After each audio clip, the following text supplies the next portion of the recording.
अस्सलामुअलैकुम। अमेरिका के जनूब मगरिब में एक जजीरा है जहां रूसी और इसराइली तैयारे आकर रनवे पर उतर रहे थे। एक अमेरिकी हाकिम और फौज का एक आला अफसर इन तैयारों में आने वाले रूसी और इसराइली अकाबरीन का इस्तकबाल कर रहे थे। मुसल्लह फौजी इन अकाबरीन को नहायत ही शानदार और आरामदेह मेहमान खानों में पहुंचा रहे थे। मुख्तलिफ मेहमान खानों में उनकी मेज़बानी के लिए हसीन दोशीज़ाएँ अपने हुस्न शबाब की तमाम तर जलवा सामानी के साथ मौजूद थीं। इस जजीरे में ऐशो इशरत का सामान भी था और सियासी शतरंज की नई बिसात भी बिछाई जाने वाली थी। टेलीपैथी के आम तौर पर ख़त्म हो जाने और चंद टेलीपैथी जानने वालों के बाकी रह जाने के बायस आलमी सियासत में ज़बरदस्त तब्दीलियाँ पैदा होने वाली थीं।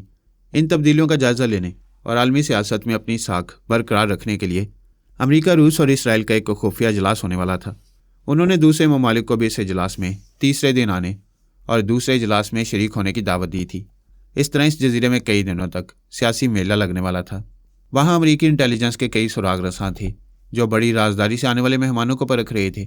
ये मालूम करने की कोशिश कर रहे थे कि जो चंद टेलीपैथी जानने वाले रह गए हैं वो उन मेहमानों के अंदर छुपे हुए हैं या नहीं। ऐसे मेहमान उनके मामूल और ताबेदार होंगे और उनकी किसी न किसी हरकत से अंदाज़ा हो सकेगा कि वो टेलीपैथी जानने वालों के मामूल बनकर आए हैं। पिछले दिन इजलास में तीनों ममालिक के अकाबरीन ने बाकी टेलीपैथी जानने वालों का हिसाब किया। कुदरती तौर पर ये इल्म हासिल करने वालों में पहले मेरा और आमना का नाम आया, फिर सुल्ताना और सलमान का नाम भी लिया गया। एक ने कहा आमना फरहाद रूहानी टेलीपैथी की आमिल है और दुनियावी मामला से किनारा कश होकर इबादत में मसरूफ़ रहती है। दूसरे ने कहा सुल्ताना के मुतालिक सुना गया है कि उसे कोई मर्ज़ लाहिक हो गया है, वह फ़िलहाल ख्याल ख्वानी के काबिल नहीं रही। सुल्तान पहले भी टेलीपैथी के मैदान में कम ही नज़र आता था। वह बाबा साहब के इदारे के एक अहम शोबे का इंचार्ज है। उसे इदारे के बाहर किसी मामले में ख्याल ख्वानी करने की फुर्सत नहीं मिलती। एक अमरीकी अफसर ने कहा अब सलमान ज़रूर फरहाद के साथ टेलीपैथी के मैदान में रहेगा क्योंकि मुसलमानों में वही दो ख्याल ख्वानी करने वाले रह गए हैं। एक इसराइली हाकिम ने कहा हमें इस खुशफहमी में नहीं रहना चाहिए कि बाबा साहब के दायरे में जितने अफराद ने ट्रांसफार्मर मशीन के ज़रिए ये इल्म हासिल किया है वो भी इस इल्म से महरूम हो गए हैं। जनाब तब्रेज़ी के हुक्म से वह दवा स्प्रे की गई है। स्प्रे करने वालों ने इस दवा में और इदारे के बाहर कई किलोमीटर तक दवा स्प्रे नहीं की होगी। इस तरह कई मुसलमान टेलीपैथी जानने वाले इदारे में मौजूद हैं। अली, पारस और फहमी वगैरह ने खामोशी इख्तियार की हुई है और ख्याल ख्वानी का मुजाहरा नहीं कर रहे हैं। तीनों ममालिक के अकाबरीन ने तायद में कहा कि वो मुसलमान अपने पैरों पर आप कुल्हाड़ी नहीं मारेंगे। इदारे की तरफ से उन मुसलमानों पर पाबंदियाँ आयद की गई होंगी कि वो ताहुक्म सानी ख्याल ख्वानी का मुजाहरा नहीं करेंगे। एक हाकिम ने कहा ऐसी पाबंदियों से हमें आर्जी तौर पर यह फ़ायदा पहुँच रहा है कि उनका कोई ख्याल ख्वानी करने वाला हमें नुकसान नहीं पहुँचा रहा। वैसे आइंदा कभी वह सब हमारे लिए दर्द सर बन जाएंगे। रूसी हाकिम ने कहा जब वो हमें नुकसान पहुँचाने आएंगे तो उनसे निपटा जाएगा। अगर वह गोशाएँ गुमनामी में हैं तो हम भी उनके खिलाफ कुछ नहीं कर सकेंगे। अभी जो लोग टेलीपैथी के ज़रिए नुमाए हैं हमें उनसे निपटने की बात करना चाहिए। अमरीकी हाकिम ने कहा हमारी यहूदी हजरात नुकसान में नहीं है। एल्बा इस इल्म से महरूम नहीं हुई है। वो किसी ऐसी जगह महफूज है जहाँ टेलीपैथी को ख़त्म करने वाली दवा के असरात नहीं पहुँच रहे हैं। इसराइली हाकिम ने कहा हमारी अल्पा अब तक महफूज है, लेकिन ये परेशानी है कि दवा स्प्रे करने वाले उसे तलाश कर रहे होंगे। उसकी टेलीपैथी चंद रोज़ है, किसी दिन भी वो इस इल्म से महरूम हो सकती है। आप कुदरती तौर पर टेलीपैथी जानने वालों की बात करें। कुदरती तौर पर टेलीपैथी जानने वालों में मुसलमानों के बाद हिंदुओं का पलड़ा भारी है। नीलमा, महाराज और गुरुदेव तीन भारतीय टेलीपैथी जानने वाले हैं। हमें भारत को अहमियत देनी होगी। भारतीय हुक्काम के ज़रिए उन तीनों टेलीपैथी जानने वालों को दोस्त बनाए रखना होगा। एक ने कहा हम नीलमा के पोते टीआर भाटिया को भूल रहे हैं। उसने भी अपनी दादी की तरह कुदरती तौर पर टेलीपैथी का इल्म हासिल किया था। उसने एक ईरानी आमिल के ज़ेर असर रहकर खामोशी इख्तियार की हुई है। इस इजलास का मकसद ये भी है कि जो टेलीपैथी जानने वाले बाकी रह गए हैं वो ज़रूर हम में से कुछ अफराद के अंदर छुप कर आएंगे, बल्कि अभी इस इजलास में मौजूद होंगे। हम उनसे दरख्वास्त करते हैं कि वह हमारी गुफ्तगू में हिस्सा लें, हमारे मसाइल को समझें और इंसानियत के नाते हमसे ताउन करें। इसराइली आर्मी इंटेलिजेंस के डायरेक्टर जनरल ब्रेन आदम ने कहा हमारी अल्पा ख्याल ख्वानी के ज़रिए हमारे दरमियान मौजूद है। एल्बा ने एक इसराइली अफसर की ज़ुबान से कहा मैं आजकल बहुत मसरूफ़ हूँ। मैंने पोरस से दोस्ती की। हमारी यहूदी डॉक्टर पोरस के ताउन से टेलीपैथी को ख़त्म करने वाली दवा तैयार करने वाले हैं। ये दवा हम बाबा साहब के इदारे के टेलीपैथी जानने वालों पर स्प्रे करेंगे। तब ये अंदेशा नहीं रहेगा कि मशीन के ज़रिए टेलीपैथी का इल्म हासिल करने वाले मुसलमान हमें नुकसान पहुँचा सकेंगे। हम उन तमाम मुसलमान टेलीपैथी जानने वालों को हमेशा के लिए नाकारा बना देंगे। अमरीकी फ़ौजी अफसर ने कहा यह हमारे लिए खुशाइंद बात है। एल्पा एक बहुत बड़ा कदम उठाकर हमें हौसला दे रही है। रूसी हाकिम ने कहा इसराइली हुकाम ज़्यादा परेशान नहीं होंगे। इनके पास ट्रांसफार्मर मशीन है। मशीन के ज़रिए फिर सैकड़ों टेलीपैथी जानने वाले पैदा किए जा सकते हैं। अमरीकी अफसर ने कहा हमने ऐसा करने की कोशिशें की थी, शायद आप यकीन न करें अब इस मशीन के ज़रिए हम किसी को टेलीपैथी का इल्म नहीं दे सकेंगे। हम कई बार अपने अहम आदमियों को इस मशीन से गुजार चुके हैं, उनमें से एक आदमी भी ये इल्म हासिल न कर सका। हमने बड़े बड़े तजुर्बाकार मकैनिकों के ज़रिए मशीन को चेक कराया। तमाम मकैनिकों की रिपोर्ट है कि मशीन में कोई ख़राबी नहीं है। दूसरे अफसर ने कहा, अब हम इस नतीजे पर पहुंच रहे हैं कि मुसलमान टेलीपैथी जानने वाले कोई गड़बड़ कर रहे हैं। वो हर दूसरे तीसरे दिन छुपकर किसी स्पीड बोट या हेलीकॉप्टर के ज़रिए जजीरे के करीब से गुजरते हुए वह दवा स्प्रे करते होंगे। ये भी हो सकता है कि उनके पास गोलियाँ हों और वो नादीदा बनकर जजीरे में आते हों और दवा स्प्रे करके चले जाते हों। मैं इस इजलास में मौजूद था। अगर कसम खाकर भी उनसे कहता कि जनाब तबरेज़ी ने ईमान और इंसाफ के तकाजे पूरे किए हैं, बाबा साहब के दायरे में भी दवाएं स्प्रे की गई हैं, नादीदा बनाने वाली गोलियां और फ्लाइंग कैप्सूल नाकारा हो चुके हैं और मशीन के ज़रिए टेलीपैथी सीखने वाले तमाम मुसलमान इस इल्म से महरूम हो चुके हैं। इस सिलसिले में मेरे बेटों अली, पारस और बहू फहमी को छूट नहीं दी गई है। वो भी ख्याल ख्वानी करने के काबिल नहीं रहे हैं। मेरी सच्ची बातों पर वो लोग कभी यकीन न करते, इसलिए मैं इस इजलास में खामोश तमाशाई बना हुआ था। वक्त गुजरने के साथ उन्हें रफ्ता रफ्ता जनाब तबरेज़ी के ईमान और इंसाफ पर यकीन आएगा। एक अमरीकी अफसर ने कहा, एल्पा ने हमारे इजलास में अपनी मौजूदगी का एतराफ़ किया है।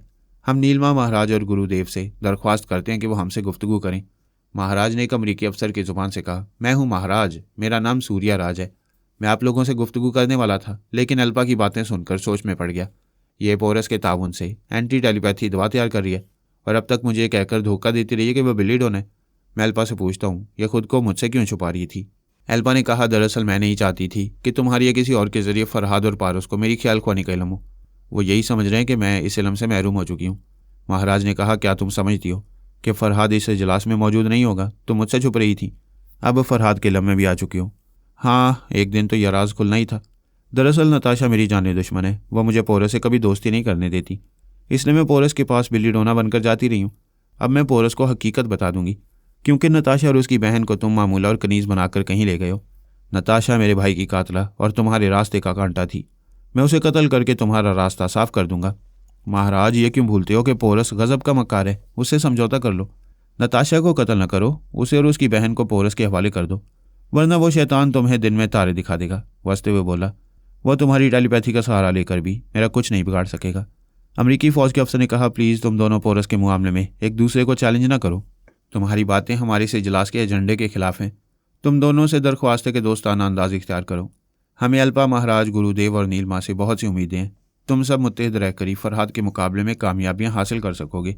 अमरीकी हाकिम ने कहा, हम अपने मुल्क का ख़जाना तुम्हारे इत्तेहाद के लिए खोल देंगे, तुम्हारी तमाम शराइत कबूल करेंगे और तुम्हारे तमाम मुतालबात पूरे करते रहेंगे। प्लीज़ मुत्तहिद होकर हमारे काम आने की बातें करो। हम अल्पा से क्या इत्तेहाद करें? ये किसी भी दिन एंटी टेलीपैथी दवा के असर में आ जाएगी, एक आम सी औरत बनकर रहेगी। हमारे इत्तेहाद नीलमा से होगा, हम उसका इंतज़ार कर रहे हैं। जब भी वो किसी हसीना का जिस्म हासिल करेगी, हमसे ज़रूर रब्ता करेगी। अमरीकी फ़ौज के आला अफ़सर ने कहा, महाराज, हमारी ऑफ़र कबूल करो। हमसे सिर्फ तुम्हें नहीं, तुम्हारे देश भारत को भी फ़ायदा पहुँचेगा। हम भारत को एशिया का सुपर पावर मुल्क बना देंगे। तुम्हारे बड़े बड़े मुतालबात पूरे करते रहेंगे। मेरा पहला मुतालबा यह है कि अल्पा पोरस का साथ न दे, उसे कभी रब्ता न करे। मैं पोरस को बेयारो मददगार बनाकर घेरना और कुचल देना चाहता हूँ। ब्रेन आदम ने कहा, महाराज, ज़रा मसलियत से काम लो। अल्पा सिर्फ अपना काम निकालने और एंटी टेलीपैथी दवा तैयार कराने के लिए उससे दोस्ती कर रही है। वो दवा तैयार हो जाएगी तो हम सबको फ़ायदा पहुँचेगा। तमाम टेलीपैथी जानने वाले मुसलमान नाकारा हो जाएंगे। महाराज ने कहा, मैं पोरस को ट्रैप करके उसे अपना ताबेदार बनाकर वह दवा तैयार कराऊंगा। अल्पा से कहो मेरे रास्ते से हट जाए। अमरीकी अफसर ने कहा, मिस्टर आदम, महाराज की बात मान लो, हम सबका फ़ायदा है। अल्पा पर भरोसा न करो, ये वाकई किसी दिन भी टेलीपैथी से महरूम हो सकती है। ब्रेन आदम ने कहा, सॉरी, हम पोरस के साथ दवा तैयार करने के सिलसिले में बहुत आगे निकल चुके हैं। महाराज ने कहा, मैं अमरीकी अकाबरीन से कहता हूँ इन यहूदियों से दोस्ती ना करें। मैं पोरस से सौदा करूँगा। उसे कहूँगा वो नताशा और नतालिया को जिंदा सलामत देखना चाहता है तो अल्पा से नहीं, हमसे मिलकर दवा तैयार करे। वह नताशा और नतालिया की सलामती की खातिर अल्पा से दोस्ती नहीं रखेगा। अमरीकी हाकिम ने कहा, हम तुम्हारी इस ख्वाहिश के मुताबिक यहूदियों से दोस्ती नहीं करेंगे। ब्रेन आदम ने कहा, हम 3 ममालिक के सरबराहों ने दोस्ती और इत्तेहाद के लिए यह इजलास मुनक्किद किया है और आप अमरीकी अकाबरीन मुत्तहिद होने से पहले ही हमसे दोस्ती ख़त्म करना चाहते हैं। रूसी हाकिम ने कहा, नताशा और नतालिया रूसी हैं। हमारा मुल्क उनकी सलामती की खातिर महाराज और अमरीका का इत्तेहादी बनकर रहेगा। हम यहाँ मुत्तहिद होने के लिए आए हैं। मिस्टर आदम, दानिशमंदी यही कि पोरस को महाराज के शिकंजे में जाने दो और हमसे इत्तेहाद कायम करो। ब्रेन आदम ने परेशान होकर पूछा, अल्पा तुम क्या कहती हो? अल्पा हंसने लगी, फिर बोली, अमरीकियों और रूसियों ने अभी मुझे और मुमलिकत इसराइल की कुव्वतों को पूरी तरह नहीं समझा है, मगर आज समझ लेंगे। ये जिस महाराज से दोस्ती करने के लिए हमसे दुश्मनी कर रहे हैं, वह महाराज अभी मेरे सामने गिड़गिड़ाएगा और मुझसे रहम की भीख मांगेगा। महाराज ने कहा, मैं और तुम्हारे जैसी औरत के सामने बेबस हो जाऊंगा। बहुत ज़्यादा खुशफहमी में मुब्तला रहने लगी हो। महाराज, तुम गधों के महाराज हो। जाओ और अभी अपने इकलौते जवान बेटे की खैरियत मालूम करो। वो गरज कर बोला, क्या बकवास कर रही हो? ये कहते उसने ख्याल खानी की छलांग लगाई और अपने बेटे के दिमाग में पहुंचकर बोला, महेश, तुम खैरियत से हो? उसे जवाब नहीं मिला। तब महाराज को मालूम हुआ कि बेटा जिंदा है मगर कोमा में है। उसकी सोच की लहरें जवाब नहीं दे सकेंगी। वो महेश की कोठी के इंचार्ज के दिमाग में आकर बोला, महेश कहाँ है? महेश बाबू कल रात अपनी कार लेकर गए थे, अभी तक वापस नहीं आए हैं। वो ख्याल खानी के जरिए फिर इजलास में आकर गरजते हुए बोला, एल्पा, मेरा बेटा कहाँ है? एल्पा ने कहा, गरज कर नहीं, आजी और इनकसारी से पूछो। यू शट अप, मैं तुम्हें जिंदा नहीं छोड़ूंगा। क्या मैं तुम्हारे बेटे को जिंदा छोड़ दूंगी? वो कोमा में है, यानी आधा मर चुका है। तुम अपनी अकड़ और बर्तरी भूल कर उसे जिंदा सलामत रख सकते हो। महाराज सोच में पड़ गया।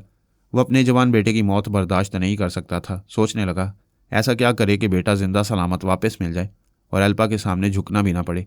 ऐसी कोई नई तदबीर उसके जहन में नहीं आ रही थी। वो नरम पड़कर एल्पा से बोला, तुम क्या चाहती हो?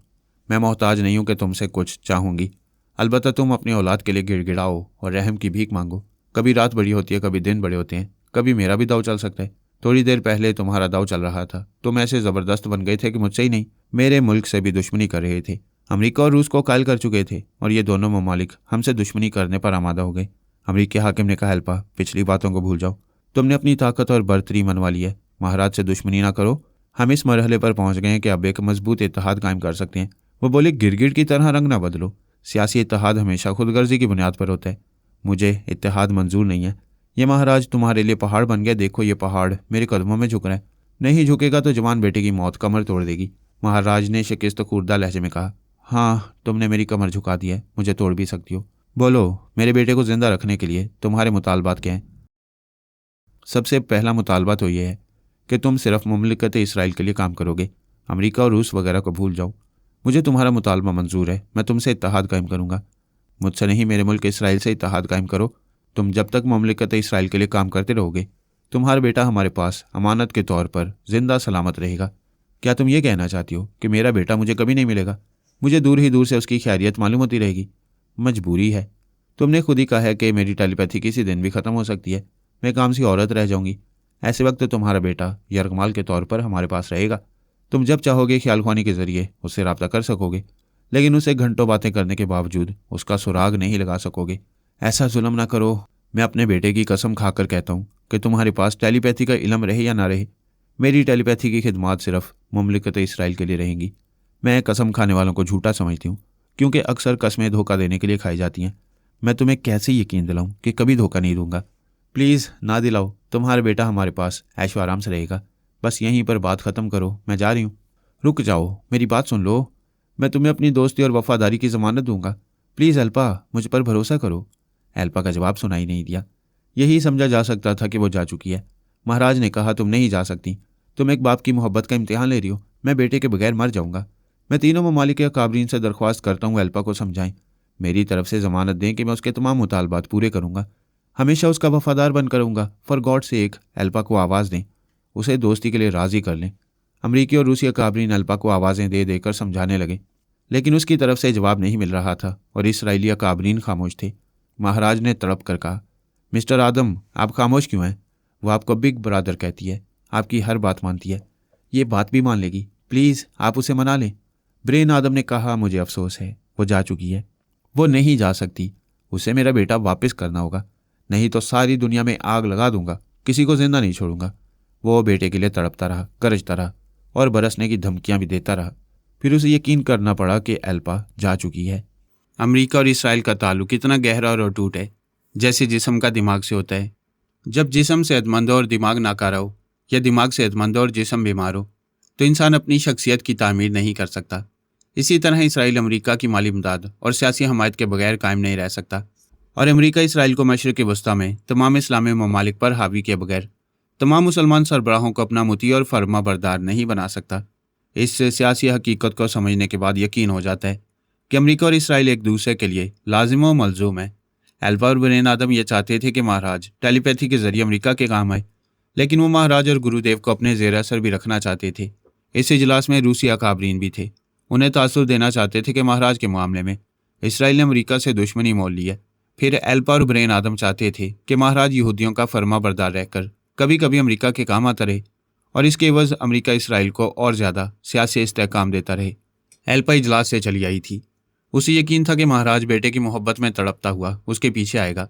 वह दिमागी तौर पर अपनी जगह हाजिर हुई तो थोड़ी देर के बाद ही महाराज उसके दिमाग में आया। वह बोली, मेरे दिमाग में ना रहो, बिग ब्रदर के पास जाओ, मैं आ रही हूँ। एल्पा ने सांस रोक ली। महाराज उसके दिमाग से निकलकर ब्रेन आदम के पास पहुंचा। ब्रेन आदम ने कहा, मैं इजलास से उठकर मेहमान खाने में जा रहा हूँ, तुम आधे घंटे बाद आओ। उस वक्त एल्पा मेरे पास मौजूद रहेगी। महाराज कुछ कहना चाहता था मगर ब्रेन आदम ने सांस रोक ली। उसे दिमाग से निकलना पड़ा।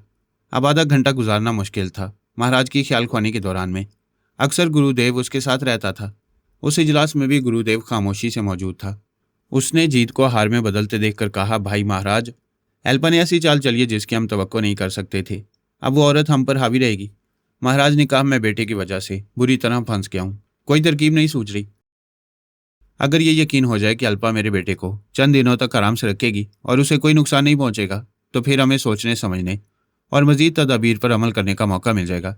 आधा घंटा गुजारने में देर नहीं लगती, लेकिन जब किसी बात का शिद्दत से इंतजार हो तो एक एक मिनट एक एक सदी की तरह गुजरता है। दोनों भाई बड़ी बेचैनी से इंतजार कर रहे थे। ऐसे वक्त मैंने महाराज के दिमाग पर दस्तक दी। उसने पूछा, कौन? मैंने कहा, मैं हूँ, टी.आर. भाटिया। भाटिया, तुम इतने दिनों तक कहाँ गायब रहे? मैं एक जगह रुपोश रहा। ख्याल खोने के जरिए अपनी महबूबा बिली डोना से रब्ता किया तो पता चला कि वो टेलीपैथी की इल्म से महरूम हो गई है। सिर्फ वही नहीं, बेशुमार टेलीपैथी जानने वाले भी नाकारा हो गए हैं और वह एंटी टेलीपैथी दवा दुनिया के हर मुल्क और हर इलाके में स्प्रे की जा रही है। मैं अंदेशे में रहा कि शायद मैं भी इस इल्म से महरूम हो जाऊंगा। बाद में पता चला कि जिन्होंने कुदरती तौर पर ये इल्म हासिल किया वो सब दवा के असर से महफूज हैं। मैं भी महफूज हूँ। महाराज ने कहा, हमसे रब्ता करते तो इतने दिनों तक रुपोश रहना ना पड़ता। क्या तुम्हारे ईरानी आमिल ने सिलसिले में तुम्हें हकीकत नहीं बताई? वो क्या बताएगा? कितने दिन हो गए वो मुझसे रब्ता नहीं कर रहा है। बिली डोना का ख्याल है कि उस ईरानी आमिल ने भी ट्रांसफार्मर मशीन के जरिए टेलीपैथी सीखी होगी और अब इस इल्म से महरूम हो गया। यह तो खुशी की बात है, तुम्हें उससे निजात मिल चुकी है। हाँ, मगर मैं महसूस करता हूँ कि तनवीमी अमल का असर अब तक है।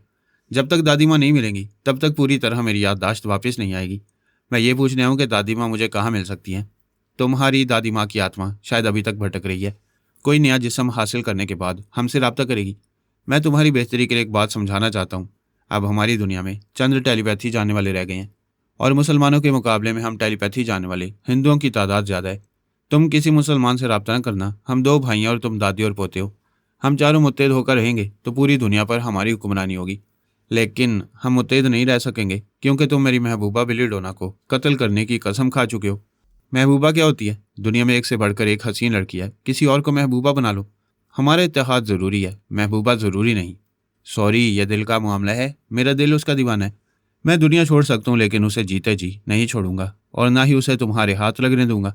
वो नागवारी से बोला, देखो बरखुरदार, मैं भी बहुत परेशान हूँ।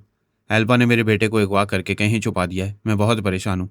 बेटे को उस औरत से छीन कर लाने का कोई रास्ता सुझाई नहीं दे रहा। तुम अभी जाओ, 2-4 घंटे के बाद मुझसे रब्ता करो, मुझसे सौदा करो। अगर मैं तुम्हारे बेटे को ले आऊँ तो तुम मेरी बिली को कभी नुकसान नहीं पहुँचाओगे। तुम मेरे महेश को कहाँ से लाओगे, कैसे लाओगे? अभी ये नहीं जानता कि कहाँ से लाऊंगा। तुम बताओ, महेश किस शहर में था? वो नागपुर के एक इलाके गुड्डी गोदाम में था। एल्पा बहुत चालाक है, उसे शहर से कहीं दूर ले गई होगी। अगर तुम महेश के दिमाग में पहुंच सकते हो तो मुझे वहां पहुंचा दो। कोई फ़ायदा नहीं होगा, वो कौमा में है। तुम उसके दिमाग से कुछ मालूम नहीं कर सकोगे। अगर मालूमात हासिल करने की गुंजाइश होती तो हम यूं मजबूर और बेबस ना होते। आप बेटे की वापसी चाहते हैं तो मुझे उसके दिमाग में पहुंचा दें। महाराज ख्याल ख्वानी की परवाज़ करता हुआ अपने बेटे के दिमाग में पहुंचा। मैं भी उसके साथ महेश के अंदर पहुंच गया। वो बड़ी मोहब्बत से उसे मुखातिब कर रहा था। महेश, मेरे बेटे, अपने बाप की आवाज़ सुनो। किसी तरह दिमागी तवानाई से काम लेकर इतना बता दो, कहाँ हो? महेश साकित पड़ा हुआ था, एक मुर्दे की तरह बेसो हरकत। शायद वो सुन रहा होगा। आंखें खुली हुई थी और बेजान सी लग रही थी। शायद वो छत को तक रहा होगा, लेकिन दिमाग के अंदर सन्नाटा छा हुआ था। उसने बाप की सोच की लहरों को कबूल किया मगर जवाब देने वाली तवानाई नहीं थी। उसके दिमाग से कुछ मालूम नहीं किया जा सकता था। किसी तरह दिमागी तवानाई से काम लेकर इतना बता दो, कहाँ हो? महेश साकित पड़ा हुआ था, एक मुर्दे की तरह बेसो हरकत। शायद वो सुन रहा होगा। आंखें खुली हुई थी और बेजान सी लग रही थी। शायद वो छत को तक रहा होगा, लेकिन दिमाग के अंदर सन्नाटा छाया हुआ था। उसने बाप की सोच की लहरों को कबूल किया था मगर जवाब देने वाली तवानाई नहीं थी। उसके दिमाग से कुछ मालूम नहीं किया जा सकता था। वो दिमागी तौर पर अपनी जगह हाजिर होकर बोला, भाटिया, तुमने देखा मेरा बेटा किस हाल में है? मैंने कहा, इंसान कोमा की हालत में इसी तरह रहता है। तुम्हें ये इत्मीनान होना चाहिए कि अल्पा ने उसे कोई नुकसान नहीं पहुंचाया है। हाँ, मगर पहुंचा सकती है। मुझे उसका बड़े से बड़ा मुतालबा मानकर अपने बेटे को वापस लाना होगा। वैसे तुम महेश के अंदर पहुंचकर क्या समझते हो? क्या किसी तदबीर से उसे वापस लाया जा सकता है? आदमी कोशिश करे तो नामुमकिन को मुमकिन बनाया जा सकता है। मैं अपनी बिल्ली की सलामती के लिए महेश को किसी तरह वहां से ले आऊंगा। ठीक है, मैं तुमसे 2 घंटे बाद राब्ता करूंगा। अभी ब्रेन आदम से मामला तय करने जा रहा हूँ। मैंने अनजान बनकर पूछा, ये ब्रेन आदम कौन है? मैं बाद में बताऊंगा, अभी तुम जाओ। उसने सांस रोककर मुझे अपने दिमाग से निकाल दिया ताकि मैं ब्रेन आदम तक पहुंचकर उसकी बातें ना सुन सकूं। मैं 1 मिनट के बाद ब्रेन आदम के अंदर पहुंच गया। उसने मेरी सोच की लहरों को महसूस नहीं किया। उसके दिमाग में महाराज के अलावा अल्पा भी मौजूद थी। इस वक्त ब्रेन आदम के सामने अमरीकी फौज का एक आला अफसर बैठा हुआ था और महाराज से कह रहा था, अल्पा इजलास में तुमसे दुश्मनी जाहिर करके चली गई थी। दरअसल हम रूसिया काबरीन को धोखा दे रहे थे। उन्होंने समझ लिया कि यहूदी तुम्हें अपनी तरफ माल करके ले गए हैं और आइंदा तुम अमेरिका और रूस के काम नहीं आओगे। ब्रेन आदम ने कहा, हम इसराइलियों की और अमरीकियों की सांसें टूट सकती हैं लेकिन इत्तेहाद टूट नहीं सकता। महाराज, तुम बज़ाहिर हमारे दोस्त रहोगे लेकिन दरे पर्दा अमरीकी हुकूमत के लिए भी काम करते रहोगे। मैं हमेशा अमरीका और इसराइल का वफादार रहूंगा। तुम मेरे बेटे की वापसी की बात करो। कैसी हमकाना बात कर रहे हो? क्या बेटा वापस मिलने के बाद तुम हमारे वफादार नहीं रहोगे? हरगिज नहीं। हम तुम्हारे वादों और कस्मों पर भरोसा नहीं करेंगे। मेरा बेटा आधा जिंदा आधा मुर्दा है। मैं ऐसी सूरत में पूरी तवज्जो से तुम लोगों के काम नहीं आ सकूंगा। वो अभी कोमा से निकल आएगा। जब तुम चाहोगे उसे दिमागी राब्ता कर सकोगे, घंटों से बातें कर सकोगे, लेकिन ये तुम्हें मालूम नहीं हो सकेगा कि उसे कहाँ कैद किया गया है। ये तो जुल्म है। मेरे बेकसूर बेटे को उम्र कैद की सजा दे रहे हो। मैं दूर से सिर्फ बातें कर सकूंगा, कभी उसे अपने सीने से नहीं लगा सकूंगा। ऐसी जज्बाती बातों से कुछ हासिल नहीं होगा। हमसे सिर्फ काम की बातें करो। एल्पा ने कहा, तुम नताशा और नतालिया को मेरे हवाले कर दो। मैं उन्हें जिंदा सलामत रखकर पोरस से दवा तैयार कराऊंगी। महाराज ने कहा, वो दोनों बहनें मुंबई पहुंचने वाली हैं। वहां वो एक बंगले में रहेंगी। तुम्हारे आदमी किसी भी वक्त आकर उन्हें ले जा सकती हैं। एक डॉक्टर तुम्हारे बेटे को इंजेक्शन लगा रहा है, उसे मेडिकल ट्रीटमेंट दे रहा है। तुम यहाँ से जाओ तो वो कोमा से निकल चुका होगा, तुमसे गुफ्तगू कर सकेगा। ब्रेन आदम ने कहा, लेकिन ये हमेशा याद रखना कि वहाँ जितने मुसल्ला गार्ड्स हैं वो सब योगा के माहिर हैं। तुम किसी को ट्रैप नहीं कर सकोगे। कोई चालाकी दिखाओगे और बेटे को वहां से भगा कर ले जाना चाहोगे तो मुसल्ला गार्ड्स एक लम्हा भी ज़ाया किए बगैर उसे गोली मार देंगे। मैं ऐसी गलती नहीं करूंगा। मैं उसके लिए तड़प रहा हूँ, उससे बातें करने जा रहा हूँ। वो चला गया। अमरीकी फौज के आला अफसर ने कहा, अल्पा, तुमने महाराज को शिकंजे में लेकर बहुत बड़ा कारनामा अंजाम दिया है। अब इसका भाई गुरुदेव भी हमारा वफादार रहने पर मजबूर रहेगा। इस तरह तुम्हारे अलावा हमारे पास 2 टेलीपैथी जानने वालों का इजाफा हो चुका है। ब्रेन आदम ने कहा, हमारी अल्पा कारनामे अंजाम दे रही है। आप भी कुछ दें। जरूर देंगे। आप जो चाहेंगे वो आपको मिलेगा। हम आइंदा महाराज को खिदमत के सिले में कुछ ना कुछ देते रहेंगे। फिर पोरस के जरिए दवाएं तैयार करने के लिए भी भारी सरमाए की जरूरत है। पोरस सिर्फ एंटी टेलीपैथी दवा तैयार कराएगा। फिर आप दवाएं क्यों कह रहे हैं? पोरस हमसे एक ही दवा की तैयारी की बात कर रहा है। लेकिन अल्पा ने उसके चोर ख्यालात पढ़कर यह मालूम किया है कि वो नादीदा गोलियां और फ्लाइंग कैप्सूलों को भी ज़ाया करने वाली दवाएं तैयार करेगा। एल्पा ने कहा, पोरस के ताल्लुकात एक डॉक्टर से थे। वो डॉक्टर 106 बरस की उम्र पाकर मर गया। उसने गैर मामूली दवाओं के नुस्खे पोरस को दिए थे।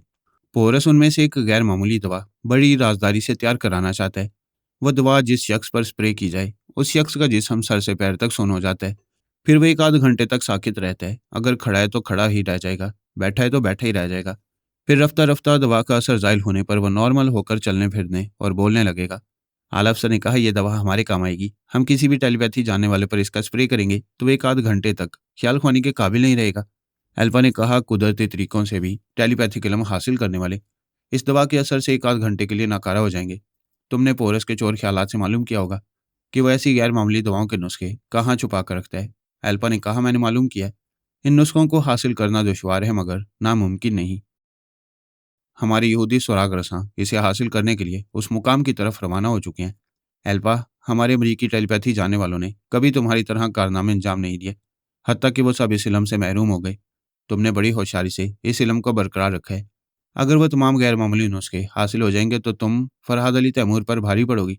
ऐसा ही होगा। आप पेमेंट की बात करें, हमें $5 अरब की ज़रूरत है।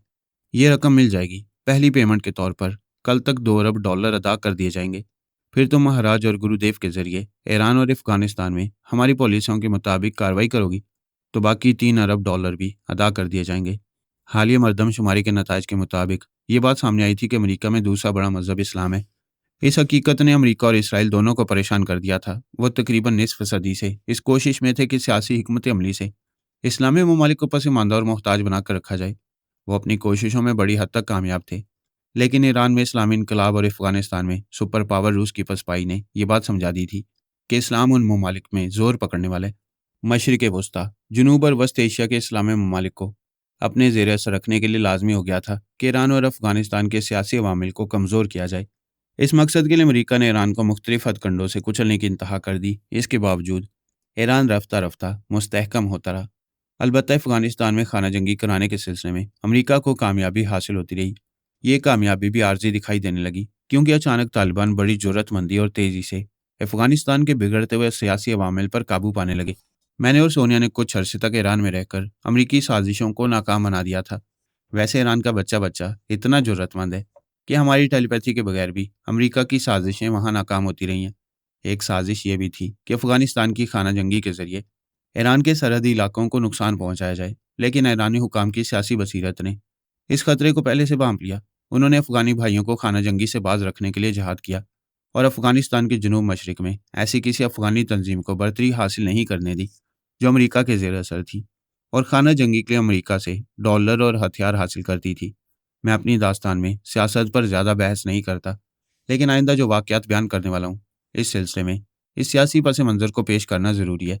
सानी और पारस हिंदुस्तान पहुँचने वाले हैं, इसलिए मैं हिंदुस्तान छोड़कर अफगानिस्तान की तरफ जा रहा हूँ। ईरानी हुकाम की पहली कोशिश ये थी कि एशिया में ईरान, पाकिस्तान और चीन का एक मजबूत इत्तेहाद कायम हो, लेकिन कर्ज़ों के जाल में फंसने वाले पाकिस्तान के हुक्मरानों ने इस इत्तेहाद को अहमियत नहीं दी। अमरीका और इसराइल खुश थे कि पाकिस्तान इस इत्तेहाद में शामिल नहीं हुआ, लेकिन अब ईरान, भारत और चीन का इत्तेहाद कायम हो रहा है। अमरीका और इसराइल अमन अमान के ज़माने में वस्त एशिया के मुस्लिम ममालिक तक तजारती और सियासी इरादों से पहुंचना चाहती हैं। वो पाकिस्तान और अफगानिस्तान के रास्ते वहां तक पहुंच सकती हैं, और अगर चीन से जंग छिड़ जाए तो उन्हीं ममालिक के रास्ते अपनी फौज और असलहा ले जा सकती हैं। लेकिन ईरान, भारत और चीन मुत्तहिद होकर ये रास्ते बंद कर सकती हैं। अमरीका और इसराइल को ऐसे जारहाना अज़ाइम से रोकने का सेहरा ईरान के सर होगा। इसीलिए पूरे एशिया में उनके लिए ईरान एक ना झुकने वाला और ना टूटने वाला मुल्क है। वो किसी भी सियासी हथकंडे से उनके ज़ेर असर नहीं आ रहा था। इसे तोड़ने या कमज़ोर करने के लिए अफगानिस्तान में खाना जंगी जारी रखी जा रही थी। ये अमरीकी पॉलिसी चंद वर्षों तक कामयाब रही। ये यकीन होता जा रहा था कि अफगानिस्तान में अमरीका की पसंद की हुकूमत कायम होगी, लेकिन तालिबान रफ्ता रफ्ता खाना जंगी पर रखने वाली तंजीमों को शिकस्त देते हुए अफगानिस्तान के अहम इलाकों पर कब्जा जमाने और वहां अमन अमान कायम रखने लगे। वो सर पर कफन बांधकर जिहाद करने वाले तालिबान अमरीका के लिए मसला बन गए। वो उन्हें पसपा करने के लिए हज़ारों मील दूर आकर उन पर फौज कशी नहीं कर सकता था। एशियाई ममालिक अमरीका को कभी इजाज़त ना देते कि वह अफगानिस्तान को दूसरा वियतनाम बनाए। अमरीकी फ़ौज के आला अफसर ने अल्पा और ब्रेन आदम से कहा, अब खामोश डिप्लोमेसी से काम निकालना होगा। महाराज और गुरुदेव से कहा जाए कि वो दोनों भाई ख्यालख्वानी के जरिए तालिबान के दरमियान नफरत और अदावत पैदा करें और उन्हें मुख्तलिफ गिरोहों में तकसीम कर दें। इस तरह तालिबान आपस में लड़ने मरने लगेंगे। ब्रेन आदम ने कहा, वो दोनों भाई हमारे अहकामात के मुताबिक वही करेंगे जो आप चाहते हैं, लेकिन दानिशमंदी यह है कि हम पहले फरहाद की मसरूफियात से बाखबर हैं। हमारे मुकाबले में वो और सलमान दो टेलीपैथी जाने वाले हैं। हम दूसरे ममालिक में आर्जी तौर पर गड़बड़ पैदा करके फरहाद और सलमान को उधर मसरूफ़ रहने पर मजबूर कर सकते हैं। आला अफसर ने कहा, फरहाद और बाबा साहब के दायरे वाले कभी ये नहीं चाहेंगे कि पोरस एंटी टेलीपैथी दवा तैयार करे। किसी तरह ये बात फरहाद तक पहुंचे और वह पोरस के पीछे पड़ जाए। पोरस अगर किसी एशियाई मुल्क में दवा तैयार करेगा तो हम मुख्तलिफ ज़राए से ये ज़ाहिर करेंगे कि वो यूरोप के किसी मुल्क की लेबॉर्ट्री में मसरूफ़ है। इस तरह फरहाद और सलमान यूरोप में भटकते रहेंगे। उसी वक्त महाराज ने आकर कहा, मैडम एल्पा, मिस्टर आदम, मैं आप दोनों का मशकूर हूँ। मेरा बेटा कोमा से निकल आया है, वह बिल्कुल नॉर्मल है। मैं इस हद तक मुतमईन हूँ कि वो बखैरियत है और उसे किसी तरह का नुकसान नहीं पहुंचाया जा रहा है। ब्रेन आदम ने कहा, तुम्हारा बेटा हमेशा ऐशो आराम से रहेगा। फिलहाल हम जो मंसूबा बना रहे हैं उसके मुताबिक तुम्हें और तुम्हारे भाई को अमल करना है। वह महाराज को मंसूबे की तफसील बताने लगा। महाराज ने सब कुछ सुनने के बाद कहा, हम दोनों भाई अफगानिस्तान में अपनी तमाम सलाहियतें आजमाएंगे। फरहाद को दूसरी तरफ भटकाने का आइडिया भी अच्छा है। आप चाहें तो उसे तीसरी तरफ भी भटकाया जा सकता है। तीसरी तरफ भटकाने वाला आइडिया क्या है? टीआर भाटिया ख्याल ख्वानी के जरिए मेरे पास आया था। वो अपनी दादी नीलमा को तलाश कर रहा है। वो फरहाद के हत्थे चढ़ सकता है। क्या तुमने उसे दोस्त बनाने की कोशिश की है? उस वक्त मैं अपने बेटे के लिए परेशान था। अभी उससे रब्ता करूंगा। मेरे जहन में जो आइडिया है उसे सुन लें। एल्पा उसकी दादी माँ बनकर उसे अपनी तरफ माइल कर सकती है, फिर फरहाद को भटकाने के लिए उससे भी काम ले सकती है। एल्पा ने कहा, वाह महाराज, तुम वाकई वफादारी का सबूत दे रहे हो। मैं नीलमा बनकर उसे अपनी तरफ माइल कर सकती हूँ। मैं तुम्हारे दिमाग में आ रही हूँ, तुम मुझे उसके अंदर पहुंचाओ। ब्रेन आदम मेरी सोच की लहरों को महसूस नहीं कर रहा था, क्योंकि एल्पा और महाराज उसके अंदर रहकर बोल रहे थे। अब वो दोनों मेरी तरफ आने वाले थे। इसलिए मैं अपनी जगह दिमागी तौर पर हाजिर हो गया। चंद सेकंड के बाद ही महाराज ने मेरे जहन में आकर कहा, सांस ना रोकना, मैं महाराज हूँ। तुम्हारे लिए एक अनमोल तोहफा लाया हूँ, जरा ये आवाज़ सुनो, खुशी से उछल पड़ोगे। एल्पा ने नीलिमा के साबका लब लहजे में कहा, मेरे बच्चे, मेरी जान से ज्यादा अजीज पोते, तुम कहाँ हो? वो खुशी से उछलकर खड़ा हो गया। दादी माँ, आप? क्या आपने अपना जिस्म हासिल कर लिया है? हाँ मेरे बच्चे, मैंने तुम्हारी खातिर फिर एक नई जिंदगी हासिल की है। तुम कहाँ हो? मैं तुम्हारे पास आना चाहती हूँ।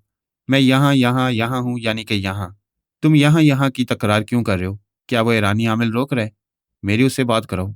वो ईरानी आमिल कई दिनों से लापता है, मुझसे राब्ता नहीं कर रहा। शायद उसकी टेलीपैथी की सलाहियतें खत्म हो चुकी हैं। जब वो नहीं रोक रहा है तो फिर अपना पता ठिकाना बताओ। कैसे बताऊं? वो आमिल नहीं है, लेकिन उसके तनवीमी अमल का असर अब तक है। मैं अपना पता ठिकाना बता नहीं पा रहा हूँ। आप मुझे अपने पास बुला लें, मुझे बताएं आप कहाँ हैं, मैं वहां पहुंचने की कोशिश करूंगा। हमें मुलाकात के लिए किसी खुफिया मुकाम का इंतखाब करना होगा। मैं नहीं चाहती कि दोस्त या दुश्मन हमारे दरमियान आए। महाराज, दोस्त है मगर हमारे दरमियान मौजूद है। मैं बाद में तुमसे राब्ता करूंगी, मेरा इंतजार करो।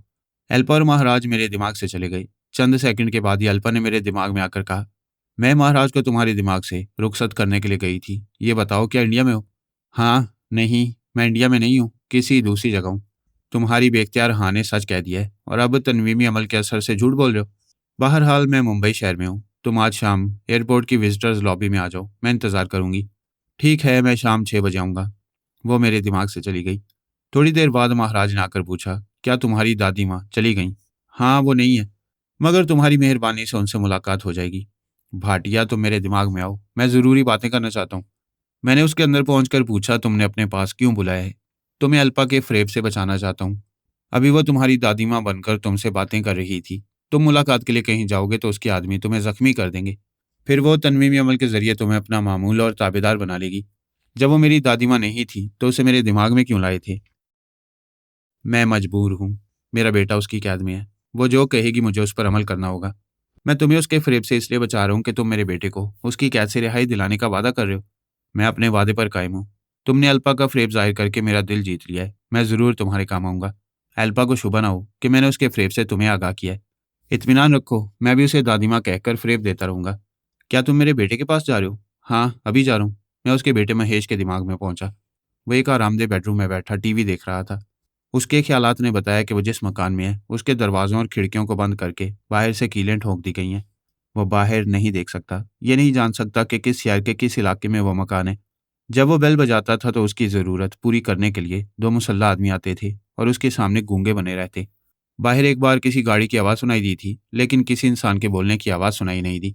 मैं उसके दिमाग से निकल आया। महाराज ने पूछा, क्या हुआ? मैंने कहा, उसके दिमाग में जाते आते रहने से उसकी रिहाई का कोई रास्ता निकल सकता है। ज़रा सब्र करो, मुझे सोचने के लिए तन्हा छोड़ दो। वह चला गया। मैं इस वक्त एक कार की पिछली सीट पर था। कार जीटी रोड से गुजरती हुई पेशावर की तरफ जा रही थी। मैं पेशावर से आगे सरहद पार करके अफगानिस्तान जाने वाला था। शाम के 6 बजे अल्पा ने नीलमा बनकर मुझे मुखातिब किया, मेरे लाल, मैं मुंबई एयरपोर्ट की विजिटर्स लॉबी में हूँ। तुम यहाँ आ चुके हो तो बताओ, लॉबी के किस हिस्से में हो और तुमने कौन सा लिबास पहन रखा है? मैंने परेशान होकर कहा, आप देख रही हैं दादी माँ, मैं कार में हूँ। बड़ी देर से ड्राइवर से कह रहा हूँ मुझे दादी माँ के पास ले चलो। मैं इसे जहाँ कहता हूँ ये मुझे वहाँ पहुँचाते हैं, मगर आप वहाँ नज़र नहीं आती। तुम ड्राइवर से कहो तुम्हें एयरपोर्ट ले आए।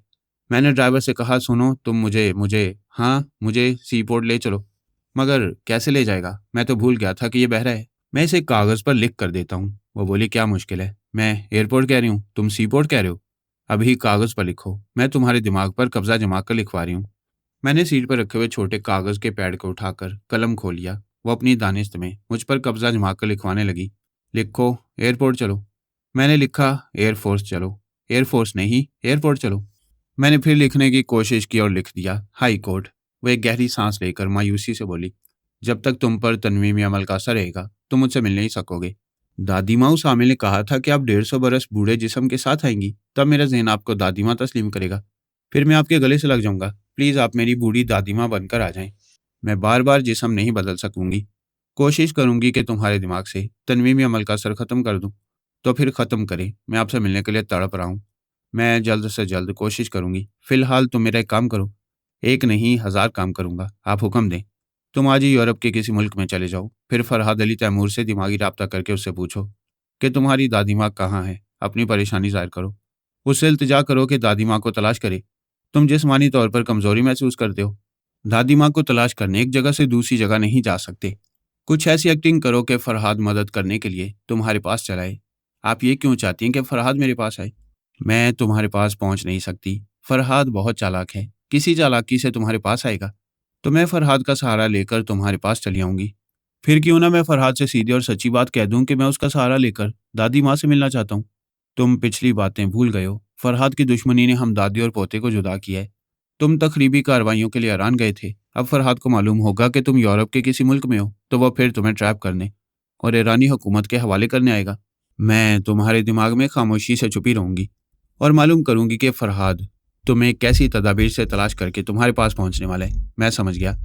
आप फरहाद के पीछे रास्ता बनाती हुई मुझ तक पहुंच जाएंगी। यह अच्छा तरीका है। मैं किसी फ्लाइट से यूरोप के किसी मुल्क में पहुंचकर फरहाद से रब्ता करूंगा।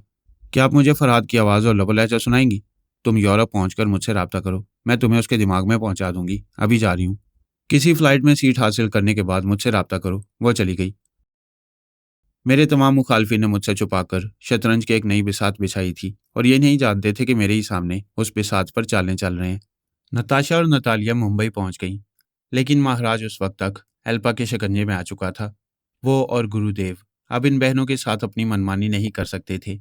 एल्पा ने धमकी दी थी कि उनके साथ कोई बुरा सलूक नहीं होना चाहिए, वरना उसके बेटे महेश के साथ उनसे ज्यादा बुरा सलूक किया जाएगा। एल्पा को नताशा से कोई हमदर्दी नहीं थी। कोई और मौका होता तो वो नताशा को महाराज के हाथों मरने के लिए छोड़ देती, लेकिन वो इन दोनों बहनों को जिंदा सलामत रखकर पोरस को अपना एहसानमंद बनाना चाहती थी। महाराज ने वादा किया था कि उन बहनों को हाथ भी नहीं लगाएगा। उसने अपने एक मातियत को हुक्म दिया था कि वो उन दोनों को एयरपोर्ट से ले आए और हनुमान मंदिर के पीछे वाले बंगले में पहुंचा दे। उनके आराम और उनकी ज़रूरतों का ख्याल रखे। उस मातियत ने हुक्म की तामील की, उनके लिए कार लेकर एयरपोर्ट पहुंचा। महाराज ने ख्याल ख्वानी के साथ नताशा और नतालिया को हुक्म दिया कि उसकी मातियत के साथ कार में बैठकर चली जाएं। उन दोनों ने भी उसके हुक्म की तामील की, मातियत के साथ जाने लगी। मैंने सानी और पारस को बता दिया कि अल्पा ने महाराज के बेटे को कैदी बनाकर बाजी पलट दी है। महाराज और गुरुदेव अब उनको हाथ भी नहीं लगाएंगे। वह दोनों एक बंगले में रहेंगी। बाद में अल्पा जब मुनासिब मौका देखेगी उन्हें वहां से ले जाएगी।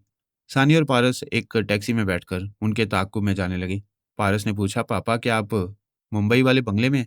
नहीं, मैंने उस बंगले को लॉक कर दिया है। वहां 2 मुसल्ला चौकीदार हैं। इन बहनों को उस बंगले में ले जाकर छुपा सकते हो। मैं चौकीदारों से कह दूंगा, वह तुम लोगों के लिए बंगले का दरवाजा खोल देंगे। नताशा और नतालिया को जिस बंगले में पहुंचाया गया, वहां महाराज के उस मातियत के अलावा 2 मुसल्ला गार्ड्स थे। सानी और पारस उन तीनों मुसल्ला अफराद को चंद मिनटों में निहत्था करके उनके हाथ पांव तोड़ सकते थे, लेकिन सानी ने मेरे दिमाग में आकर कहा, इन मुसल्ला गार्ड से उलझने में वक्त ज़ाया होगा। आप महाराज के लबो लहजे में इन्हें हुक्म दें कि वो इन बहनों को हमारे हवाले कर दें। सानी और पारस उस बंगले के सामने टैक्सी से उतर गए। टैक्सी का किराया देकर इसे रुखसत कर दिया। फिर वो बंगले के हाथ में आई। मैंने महाराज के लबो लहजे में उस मातियत से कह दिया था कि इस बंगले में इन बहनों के लिए खतरा है, लिहाजा एक जवान लड़की एक जवान के साथ आ रही है। इन बहनों को उनके हवाले कर दिया जाए। मातियत ने यही किया। सानी ने इन बहनों को पोर्च में खड़ी हुई कार की पिछली सीट पर बिठाया, फिर अगली सीट पर आ गई। पारस कार ड्राइव करता हुआ वहां से चला गया। किसी झगड़े और खून खराबे के बगैर बड़ी सहूलत से काम बन गया।